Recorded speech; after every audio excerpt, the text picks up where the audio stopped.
दुनिया का सबसे बड़ा जिन, सबसे ताकतवर जिन, इच्छाएं पूरी करने वाला जिन। हमने आज तक किसी भी ऐसे जिन के बारे में नहीं सुना। हमें उसके बारे में सब कुछ जानना है। अभी क्या? अभी दिखाओ।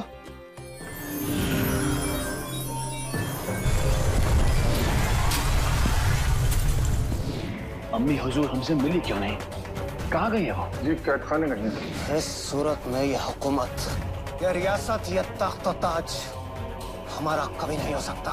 आपके और तख्त और ताज के बीच में अगर कोई अड़चन है तो वो है बेगम सहर। अब भी वक्त है शहजादे, उस सहर को रुखसत कीजिए।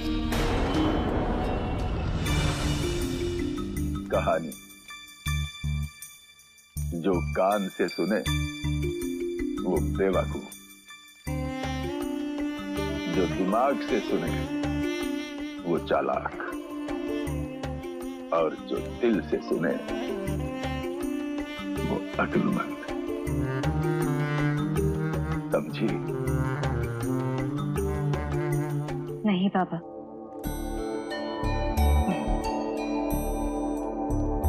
सही जवाब पाने के लिए सही सवाल करने जरूरी होते हैं। कहानियां हमारी जिंदगी का आईना है, जिनमें हम खुद के अक्स को देखते हैं। इंसान की ज़हनी फितरत, उसकी आदत, अच्छाई, बुराई, सच, झूठ, ये सब एक कहानी के अहम हिस्से होते हैं। अब समझने वाली बात यह है कि जब हम इन कहानियों में खुद का अक्स देखते हैं, फिर तो ये कहानियां दिल से सुनी जानी चाहिए और दिल से ही सुनाई भी जानी चाहिए, है ना? हाँ बाबा, शायद हम यही मात खा रहे हैं। हमारी जुबान से कही गई कहानी बादशाह के दिल तक नहीं पहुंच रही, इसीलिए वो कहानी का सार छोड़ सवालों के तीर शक के कमान पे चढ़ाकर हम पे दागने लगते हैं। तुम्हारे इस सवाल में तुम्हारा जवाब भी छुपा हुआ है। वो कैसे बाबा? इस मूर्ति को देख रही हो मेरी बेटी? मैं जानता हूं तुम्हें इसमें ज्यादा दिलचस्पी नहीं होगी, लेकिन फर्ज करो इस बुत को मैं हूबहू तुम्हारे जैसा बना दूं, फिर तो इस बुत के बारे में जानने के लिए तुम्हारी दिलचस्पी बढ़ेगी या नहीं? यकीनन बाबा, हम तो इसकी जिंदगी का हर पहलू जानना चाहेंगे। बस ये बूढ़ा तुम्हें यही समझाना चाह रहा था। बादशाह सलामत को कहानी के बहाव में बह जाने दो, उन्हें किरदारों के जज्बातों के समंदर में गोते लगाने दो। जब तक ऐसा नहीं होगा वो सवाल पर सवाल करते चले जाएंगे, और अगर ऐसा हो गया तो जवाब खुद पे खुद सामने आ जाएंगे।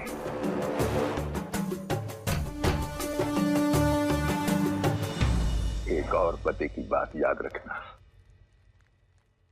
अगर डर रही हो तो करना मत, और अगर कर रही हो तो फिर डरना मत।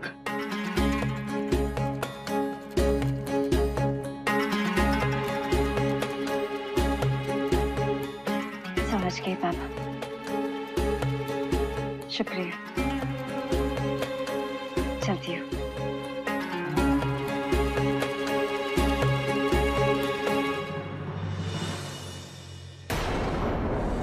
रेशमा, पिस्ता लेकर आओ। अगर आज शीर खोरमा वक्त पर नहीं बना तो शाही खानसामा हमारा कीमा बना देंगे। अभी लाई। अरे जल्दी लेकर आओ।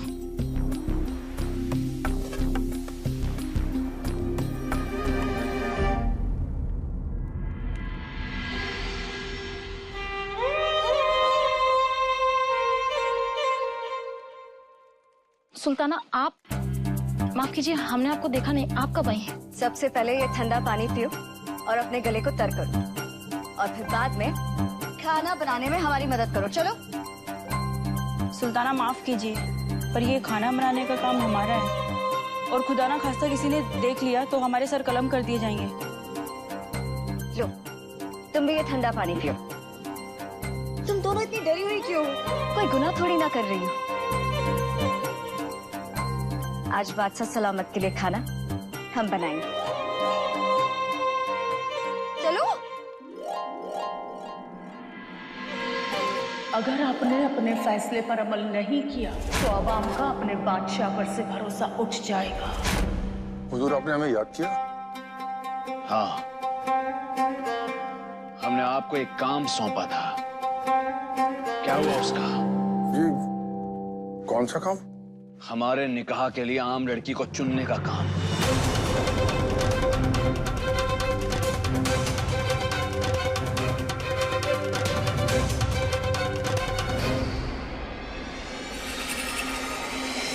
खामोश क्यों हैं आप? कहा था या नहीं? फौरन जाइए और हमारे लिए नई दुल्हन तराशिए। मौजूदा सुल्ताना को कल सुबह मौत के घाट उतार दिया जाएगा।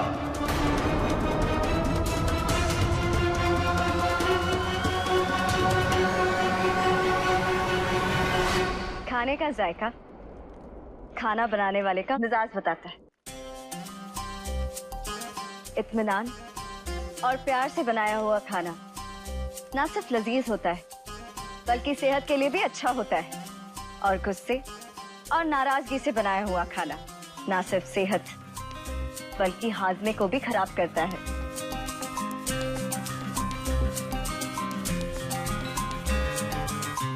गुस्ताखी माफ सुल्ताना, पर शायद आपको ये जानकारी नहीं कि सुल्तान को शीरखुरमा में इलायची पसंद नहीं है। इसकी वजह यह है कि सुल्तान ने हमेशा शीरखुरमा इलायची के बिना ही खाई है। जुबान पर जब तक नए जायके का स्वाद नहीं चढ़ेगा तो पुराना कैसे उतरेगा?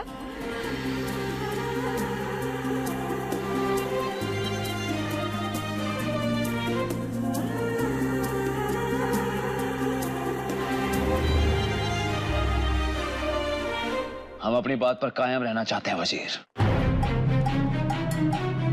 हमने ऐलान किया था हम हर रात एक नई लड़की से निकाह करेंगे और सुबह होते ही उसे मौत के घाट उतार देंगे। बेगम सहर की रुखसती का वक्त आ गया है। उम्मीद करते हैं दोबारा तुम्हारी जिम्मेदारी तुम्हें याद दिलानी नहीं पड़ेगी। जी हुजूर, आपका हुक्म सराको।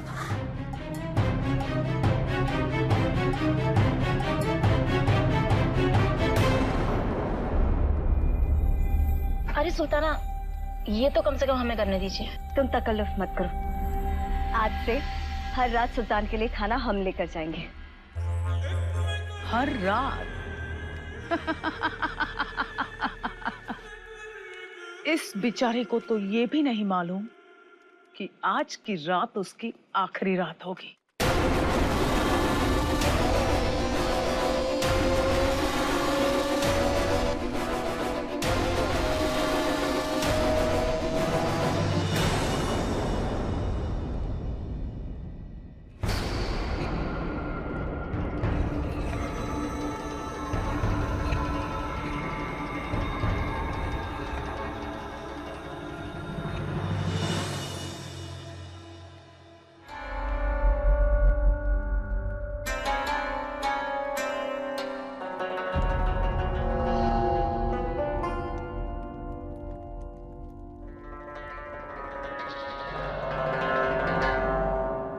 सुल्तान, क्या हमसे कोई गलती हुई है? गलती? औरत जात ही एक गलती है। फरेब और धोखे की जीती जागती तस्वीर हो तुम। क्या हम जान सकते हैं कि आप हमसे क्यों खफा है? बातों में अपना वक्त जाया मत करो। हमें कहानी सुननी है आज ही। और याद रहे, ये कहानी आज ही खत्म हो जानी चाहिए।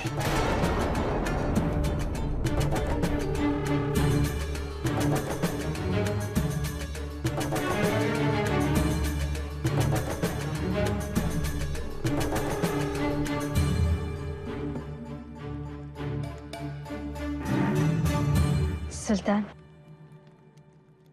ये हमने आपके लिए बनाया है। बावर्ची खाने में तुम्हें किसी ने बताया नहीं कि हम इलायची नहीं खाते हैं? माफ कीजिएगा सुल्तान, पर क्या आप बता सकते हैं कि इलायची का जायका कैसा होता है? ये क्या बकवास सवाल है? सवाल बकवास हो सकता है, लेकिन जायका लज्जतदार। जो चीज हमने खाई नहीं है उसका जायका कैसा होगा हम कैसे बता सकते हैं? यही तो हम भी कहना चाह रहे हैं सुल्तान। जो हम जानते नहीं उस पर बस कयास लगा सकते हैं। वो अच्छा है या वो बुरा है, ये तो जानने के बाद ही पता चलेगा ना। सुल्तान, खाकर देखिए ना, इलायची की खुशबू शीर कुरमे को और भी जायकेदार बना देती है।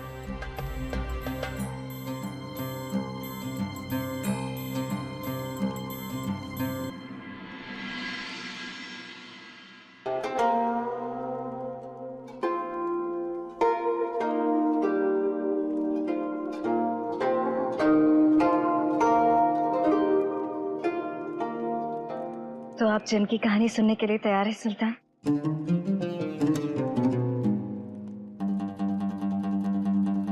बेशक, लेकिन शर्त है कि यह कहानी इस शीर कुरमा की तरह ही लज्जतदार होनी चाहिए। जी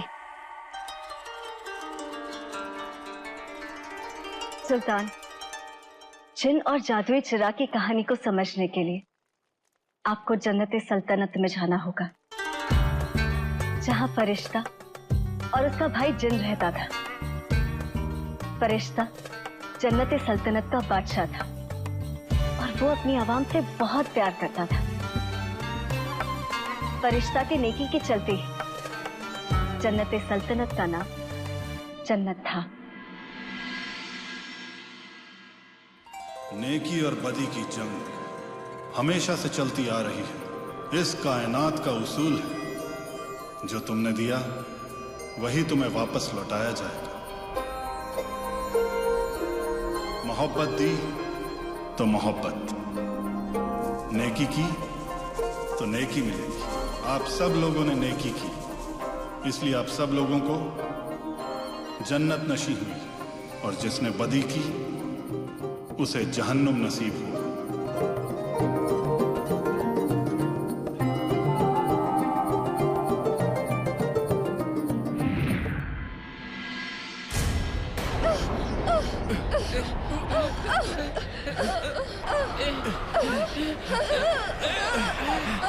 अचानक से ये तूफान कहां से आया?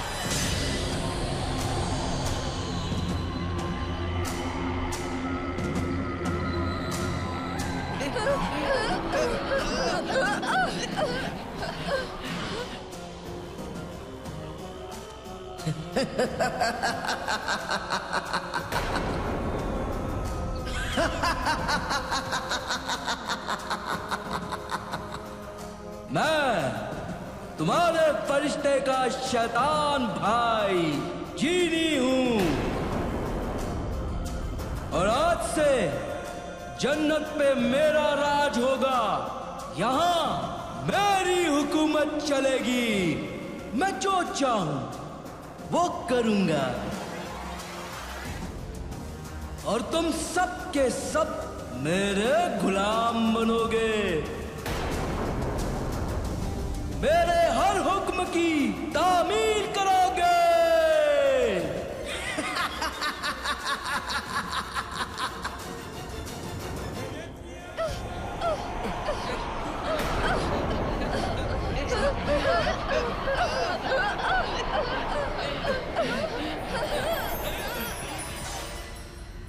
सुल्तान, जिनकी फितरत अपने भाई फरिश्ते से बिल्कुल उड़ती थी। जहां फरिश्ता रहमदिल और नेक था, वहां जिन जालिम, लालची और घमंडी था।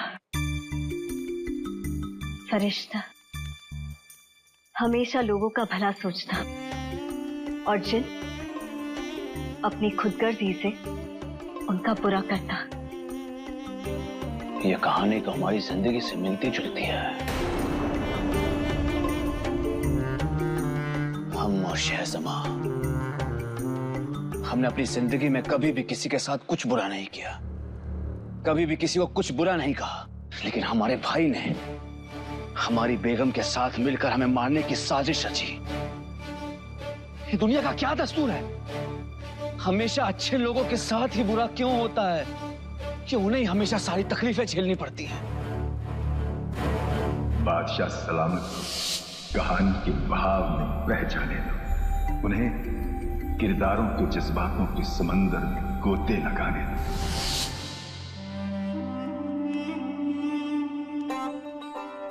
क्या खूब कहा है किसी शायर ने, या तो दीवाना हंसे या तू जिसे तौफीक दे, वरना इस दुनिया में आकर मुस्कुराता कौन है।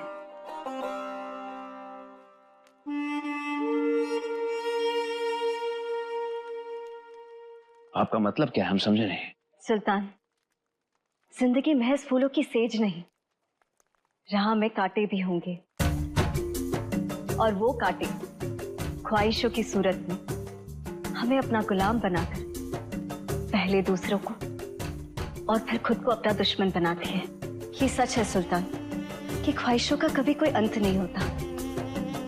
एक पूरी होती है तो दूसरी अपना सर उठाती है, और फिर ये सिलसिला चलता ही रहता है।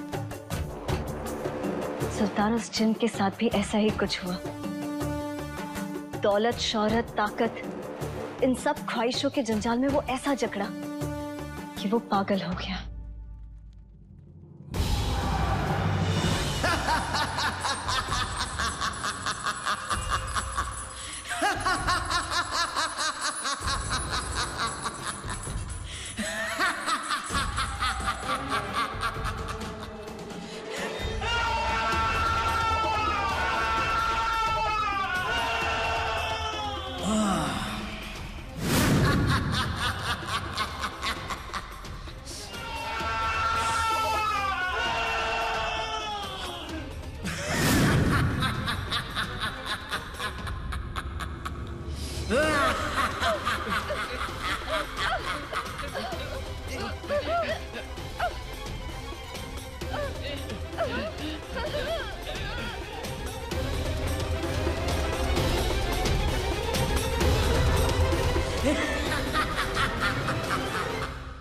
पर हमें यह समझ में नहीं आया कि वो फरिश्ता तो जन्नत का रहनुमा था।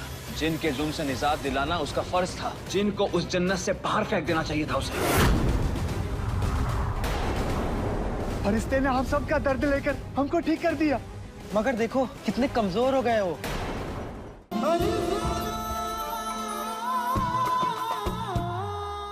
पर हमें यह समझ में नहीं आया कि वो फरिश्ता तो जन्नत का रहनुमा था, तो उसने अपनी आवाम की हिफाजत क्यों नहीं की? उस जिन को सजा क्यों नहीं दी?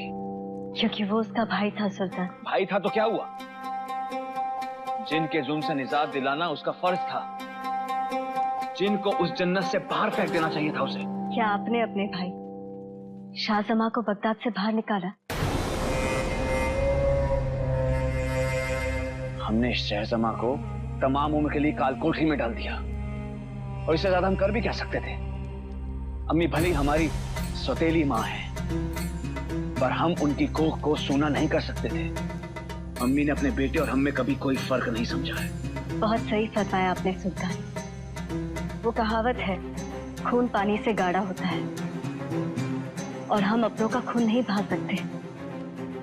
इसीलिए फरिश्ता भी मजबूर था, लेकिन उसे अपनी सल्तनत का दुख और दर्द नहीं देखा जा रहा था, और इसीलिए उसने ऐसा कुछ किया जो किसी ने कभी नहीं सोचा था। मेरे भाई जीनी ने आप सबके साथ इतना जुल्म किया, उसके लिए हम शर्मिंदा हैं और आप सबसे माफी मांगते हैं। आप फिक्र ना करें, हम अपनी नेकी और अच्छाई की ताकत से आप सबके दर्द ले लेंगे, आपके जख्म भर देंगे।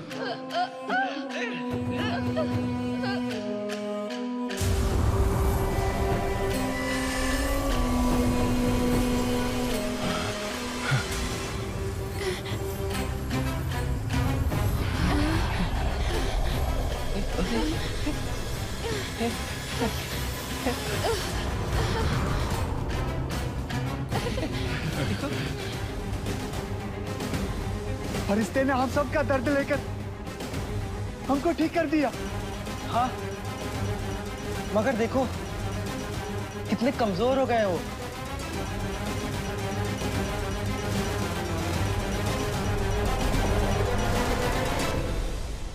दर्दमंदों के जख्मों को भरता देख जिन और गुस्सा हुआ। उन लोगों को सबक सिखाने के लिए उसने और जुल्म और सितम ढाए, और जिन लोगों ने उसके खिलाफ अपनी आवाज बुलंद की उन लोगों को उस जिन ने मार डाला। पूरी जन्नत में कोहराम मच गया।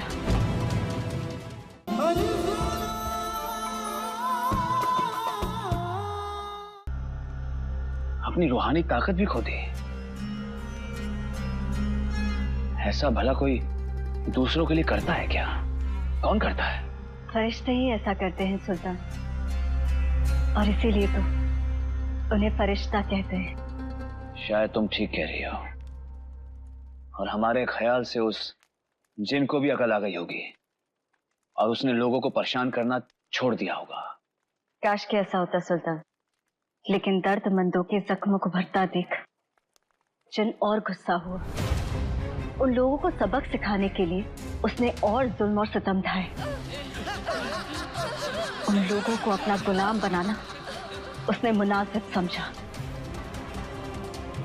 और जिन लोगों ने उसके खिलाफ अपनी आवाज बुलंद की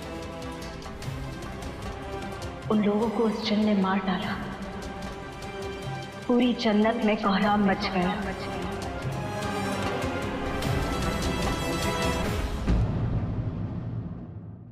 तुम सब मेरा गुलाम हो गुलाम, और जो मेरा हुक्म नहीं मानेगा उसे मैं कुचल कर रख दूंगा।